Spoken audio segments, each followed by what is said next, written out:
Across Minnesota easily into the millions already. Many homeowners are taking a closer look at their insurance policies to make sure they're covered if the water starts rising.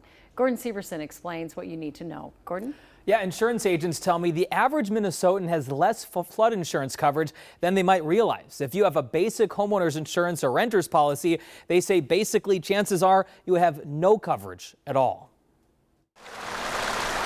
Right now, thousands of homeowners across Minnesota are watching the water outside their home, hoping it stays outside and wondering if they're protected. Unfortunately, basic homeowners policies do not cover flooding. Roberta Gibbons is an insurance agent with Dicey Williams. For some types of flooding and water damage, she says homeowners can buy an add-on to their policy that will offer some protection. If you have a sewer water backup endorsement on your policy, which a lot of people do these days, you will have coverage if your sump pump happens to fail and the water backs up through sewers and drains into your home. Gibbons says that extra protection will cost anywhere between $50 and $150 a year.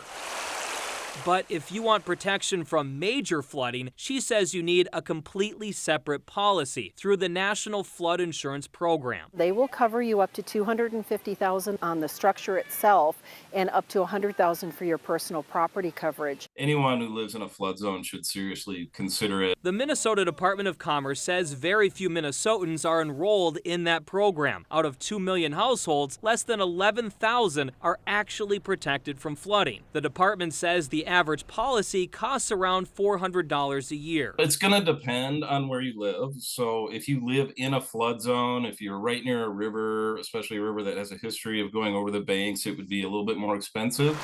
Cost is the biggest issue as homeowners weigh the risk and reward of buying protection for a tragedy that may never happen. Many people are lucky enough to not have a flooding exposure, but for those that do and have the coverage, they're glad that they took out the policy.